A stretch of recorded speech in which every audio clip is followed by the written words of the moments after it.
Welcome to From the Pages of Wrestling USA, October 1990. A time capsule blast of territories, legends, dream matches, referees confessing their sins, Cactus Jack lurking in the shadows with barbed wire fantasies, and Memphis losing its collective mind like usual. So before we jump into this wild tour of America's arenas, armories, civic centers, and smoke-fogged locker rooms, hit like, smash subscribe, and ring the bell so this channel grows faster than the Ultimate Warrior sprinting to the ring. Because in the next 60 seconds, here's the speed run of everything jammed inside this monster issue. Jim Cornette flexes about his new U.S. Tag Team Champions. Philadelphia dives into an obscure steel cage feud the mainstream ignored. Tony Atlas gets the Matt Brock microscope in Delhi. Norman and Kevin Sullivan collide in a bizarre psychologist versus lunatic breakdown in Baltimore. Old school history gets revived with Bobo Brazil versus Gorilla Monsoon in New York. Bill Apter profiles Cactus Jack in a locker room so grimy it probably violated 3 health codes. Jeff Jarrett sits in the hot seat pondering the future of Memphis wrestling. The Steiner brothers crank a Q&A all the way up to suplex mode. Ole Anderson barks insults in the Sports Review interview. Jimmy Valiant vows to destroy Jerry Lawler while claiming he's wrestling like a kid again. Ultimate Warrior faces Ric Flair in a fantasy dream match. We get 10 reasons Warrior will be the greatest WWF champion ever, and 10 reasons he won't. We get a breakdown of what makes the Ultimate Warrior the ultimate fighting machine. A bonus full-color gallery of Ring Blitz action hits the centerfold. Coquina Maximus, the future Yokozuna, is introduced as a destructive mystery man. Lex Luger issues 10 bold challenges to Ric Flair. Hulk Hogan questions his destiny after losing at WrestleMania 6. A Louisville essay declares Jim Cornette a terrible conductor for the Midnight Express. Referees reveal how powerless they really are. Readers sound off in Dateline USA, and the magazine closes with the industry's most respected ratings and trend analysis that somehow tries to understand a sport where nothing ever stays still. And now, deep breath, because the cover opens with the signature Wrestling USA voice. Bold, clean layouts, city-by-city reporting. Editors Stuart Sachs and Bill Apter steering the ship. And an introduction promising a coast-to-coast overview of America's wildest promotions, from Memphis to Minnesota, Georgia to Connecticut, complete with editorial listings that remind you PWI's peak staff once ruled the wrestling journalism universe like a kayfabe Supreme Court. The USA Update hits next, with Jim Cornette bragging loudly about his new U.S. Tag Team Champions, explaining how discipline, conditioning, and his mother's money made them unbeatable, and he promises a long reign while throwing shade at every team that even thinks about stepping up. Classic Cornette bluster. Equal parts comedy, truth, and foam-at-the-mouth passion. Then we jump to Philadelphia, where the Steel Cage column shines a spotlight on a feud the mainstream never fully appreciated.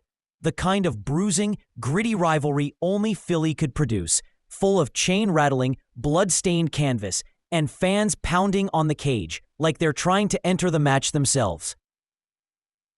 It's a love letter to forgotten wars fought in bingo halls and civic centers that deserved more cameras than they ever got.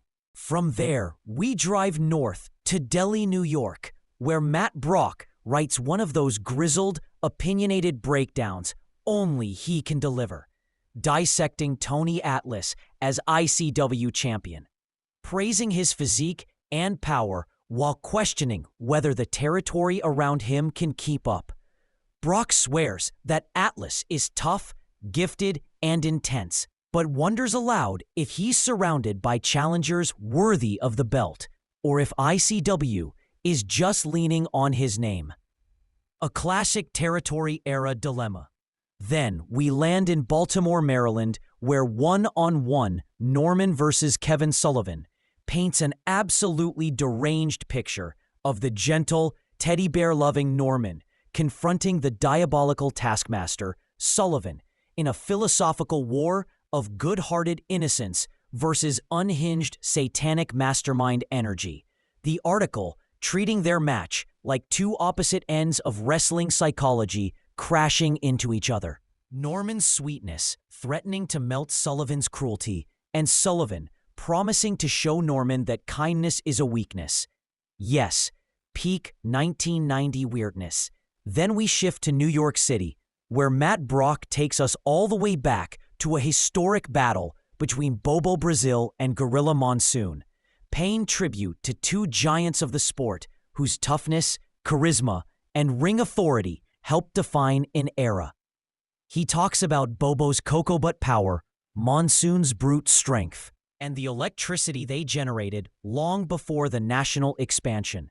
It's Wrestling USA doing what it does best, preserving history. Then Bill Apter steps into Locker Room Confidential to profile Cactus Jack, describing a man who lives in chaos, sleeps on concrete steps, and treats pain like a hobby. Apter writes about Cactus as a soft-spoken, surprisingly intelligent wrecking ball who takes bumps that make the locker room wince. A man destined for cult-like fame long before ECW or the Mankind Mask. A raw profile that sees exactly what Mick Foley will become. The tour rumbles back to Memphis, where Jeff Jarrett sits in the hot seat, reflecting on Jerry Jarrett's booking decisions, the madness of the Memphis territory, the influence of Lawler, the challenges of becoming a star while working under your father's spotlight, and whether he's ready for national exposure. He insists he's more than a promoter's son. He's a future main eventer. Then we detour to Gainesville, Georgia, where Rick and Scott Steiner give a Q&A that reads like two human freight trains trying to stay still long enough to speak. Scott talks intensity, Rick barks about competition, and both vow to dominate tag wrestling with suplexes so violent that opponents lose their memories of algebra. Next, we land in Atlanta, where Ole Anderson gives a sports review interview that only Ole can give. Blunt, cutting, grumpy, accusatory, honest, and borderline hostile. He buries the new generation, praises toughness, and claims wrestling is being ruined by softness. Ole being Ole. Then it's back to Memphis for Jimmy Valiant targets Jerry Lawler, where the Boogie Woogie Man declares he's wrestling like a kid again and promises to kick Lawler's crown into the Mississippi River. It's pure Memphis insanity. Equal parts gospel, glitter, and elbows. Next is Fantasy Dream Match, where Ultimate Warrior battles Ric Flair in a hypothetical showdown illustrated with dramatic photography and detailed analysis of what would happen if Warrior's cosmic power collided with Flair's technical brilliance. They break down strengths, weaknesses, psychology, and imagine Flair chopping Warrior until his face paint flies off, while Warrior no-sells into oblivion.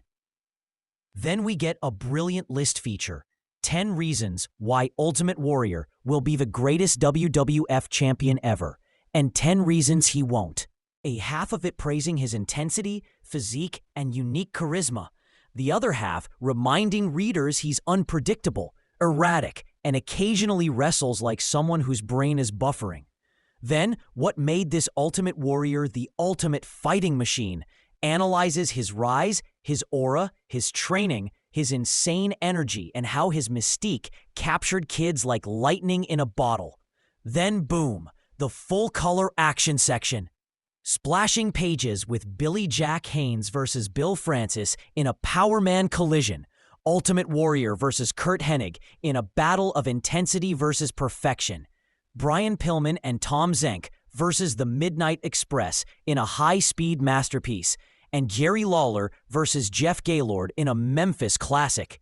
Then in Minneapolis, we get Coquina Maximus, wrestling's unknown superstar, describing the enormous, agile Samoan monster who would later become Yokozuna, noting his size, speed, and terrifying dominance as he crushes opponents like folding chairs.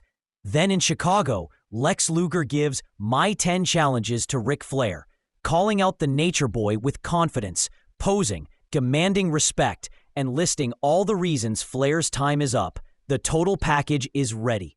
Then in Venice Beach, the question is posed, after the WrestleMania 6 loss, where does Hulk Hogan go from here?